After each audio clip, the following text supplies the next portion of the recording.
ధర్మం పేరుతోటి వీళ్ళు చేసేటటువంటి భూ కుంభకోణాలు అంటే ఎట్లుంటాయంటే బండి సంజయ్ గారే దీనికి జవాబు చెప్పాలి. కాంగ్రెస్ పార్టీ నుంచి మేము ప్రశ్నిస్తున్నాం. అదాని గారైనా, బాబా రామ్దేవ్ అయినా, రవిశంకర్ అయినా వీళ్ళు అయోధ్యకి చేరువలో ఉంటున్నటువంటిది ఇండియన్ ఆర్మీకి సంబంధించినటువంటి భూమిని కొనుగోలు చేస్తారు. ఫస్ట్ కొనుగోలు చేసిన తర్వాత ఆ భూమిని డీనోటిఫై చేసేసేస్తారు సర్కారు. దీన్ని అంటారు కుంభకోణం అని. రక్షణ భూమిని కాపాడాల్సినటువంటి బాధ్యత ఉంటున్నటువంటి మీరు, నువ్వు కూడా హోంశాఖకు సంబంధించినటువంటి వాళ్ళే కదా, కాపాడాల్సినటువంటి వాళ్ళు మీరు కొనిపించేసేస్తారు, తర్వాత డీనోటిఫై చేస్తారు ఇది ప్రభుత్వానికి సంబంధించినటువంటి కాదని చెప్పి. దీని అంటారు కుంభకోణాలు అని చెప్పి. దానికి జవాబు చెప్పు ఫస్ట్. కానీ తెలంగాణ యొక్క సత్తాని, తెలంగాణ యొక్క నైపుణ్యాన్ని, తెలంగాణ యొక్క ఆత్మగౌరవాన్ని ప్రపంచానికి చాటి చెప్పేటట్టుగా ఈ రోజు ప్రపంచంలో ఉంటున్నటువంటి అన్ని కంపెనీలు కూడా మీరే ఇడికి రండి, మా పిల్లల యొక్క నైపుణ్యాన్ని చూడండి, మీరే కావాలంటే కూడా నేర్పర్రి. కానీ ఏమి చేసినా ఉపాధి, ఆర్థిక పరమైనటువంటి అభివృద్ధి పదంలో మన పిల్లలు పోవాలి. ఇటు ప్రభుత్వ కొలువులే కాదు, ప్రైవేట్ రంగంలో కూడా ప్రపంచ స్థాయిలో మన పిల్లలు రాణించాలనేటటువంటి సదుద్దేశంతో ముఖ్యమంత్రి గారు ముందుకు పోతున్నారు. అవునా కాదా? మీరు చెయ్యరు, ఒకరిని జయనియరు. ఇది మంచి పద్ధతి కాదు బండి సంజయ్ గారు. అందులో మీరు కేంద్ర మంత్రి లెక్క ఉండి ఈ రాష్ట్రం కోసం పాటుపడాలి. 2 కేంద్ర మంత్రులు, 8 మంది ఎంపీలు ఏమొరగ పెట్టనీకున్నారు.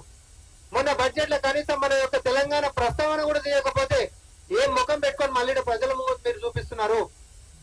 చట్టసభలల్లా ఈరోజు మన వాణి వినిపించాల్సినటువంటి మీరు, కొట్లాడాల్సినటువంటి మీరు, అరే అధికారంలో ఉండి మేము ఇస్తాం పో దానికి ఏముంది అని చెప్పి చెప్పాల్సినటువంటి మీరు ఫేక్ పవర్ పాయింట్ ప్రజెంటేషన్లతో వస్తారు. ఇది మీ చరిత్ర.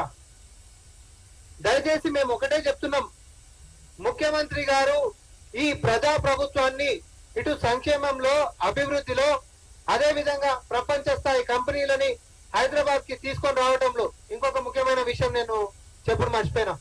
ఈ కాగ్నిజెంట్ కి సంబంధించినటువంటి కంపెనీ ఏదో గతంలో కేటీఆర్ గారు పోయిరాగానే ప్రైమ్ ల్యాండ్స్ లలో ఇచ్చేసేసి ఇక చేతులు చూసుకొని పెద్ద కంపెనీ తెచ్చినామనేటటువంటి పేరు కాదు.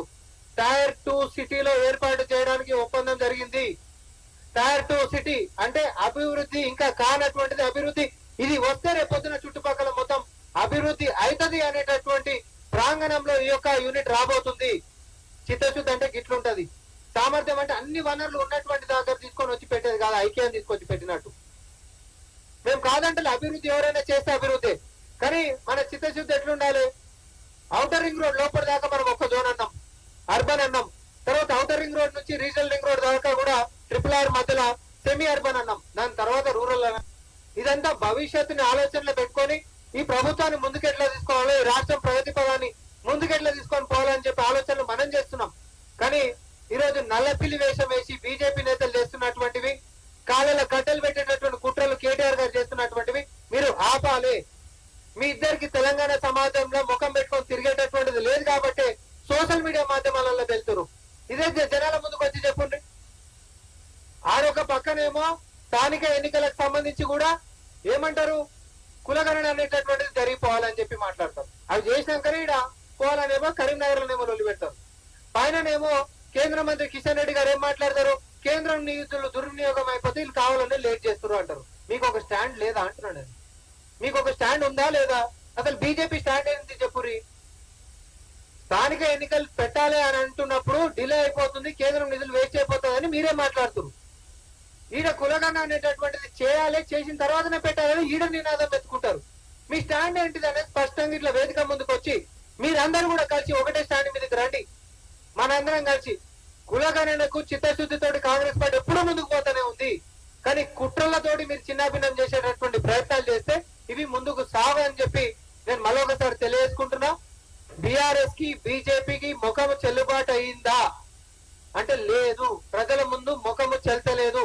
కేంద్రం నుంచి నిధులు తేలేక ఇటు తెలంగాణ విభజన చట్టంలో హామీలను నెరవేర్చలేక ఇటు బీజేపీ వైఫల్యం అయితే చేసినటువంటి పాత పాపాలు ఏవి కూడా మరి ఏమంటారు కప్పిపుచ్చుకోలేనటువంటి పరిస్థితితోటి బీఆర్ఎస్ కూడా ముందుకు వస్తలేదు. కాబట్టి రాజకీయాలు మాట్లాడడం తక్కువ చేయండి. ప్రజల్లోకి వచ్చి సహేతుకమైనటువంటి వాదనతోటి ఇంకేమైనా సమస్యలు ఉంటే దాన్ని లేవనెత్తి మీ గౌరవాన్ని కాపాడుకోవాల్సిందిగా మేము విజ్ఞప్తి చేస్తాం.